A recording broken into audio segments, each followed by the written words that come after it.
অন্যান্য দেশে বিয়ে ছাড়াও মেনে নেয়, আর আমাদের দেশে এই ব্যাপারটা সবাই তখনই মেনে নেয় যখন বিয়ে হয়ে যায়। তো বিয়ের পরে যখন একজন নারী এবং একজন পুরুষ তারা যখন মিলিত হচ্ছেন, তখন দেখা যায় যে এই সম্পর্কটার ভিতরে যিনি নারী তিনি খুব দ্রুত প্রেমে পড়ে যাচ্ছেন। এখন ছেলেটা কিন্তু সেভাবে পড়ছেন না। হ্যাঁ, তো এটাকে ধরেন আপনি ভাবতে পারেন যে এটা একটা মনের ব্যাপার, একটা মানসিকতার ব্যাপার। আমরা মেয়েরা, আমাদের মন এত নরম যে আমরা এটা তো একটা খুবই ইম্পর্টেন্ট ইস্যু, যার সাথে এতটা গভীরভাবে মিশেছি, তার জন্য তো প্রেম আসবেই। ব্যাপারটা এরকম না, ব্যাপারটা টোটালটাই হরমোনের।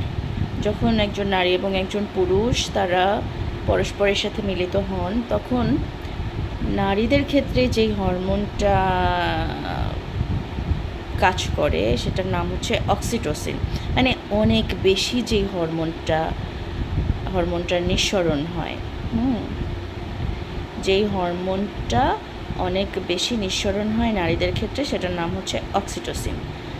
আর ছেলেদের এই সম্পর্কটার ভেতর দিয়ে যেই হরমোনটা নিঃসরণ হয় সেটার নাম হচ্ছে টেস্টোস্টেরন।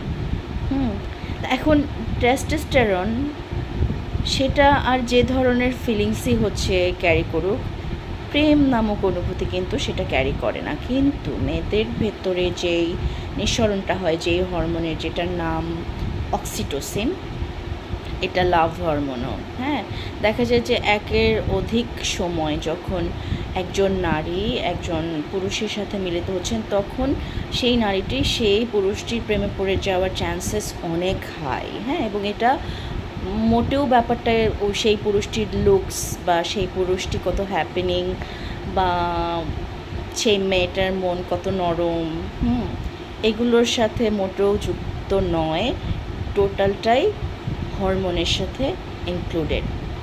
সো নেক্সট টাইম যখন কারো ব্যাপারে প্রেম অনুভব করবেন বিয়ের পরে, ওসব করার পরে,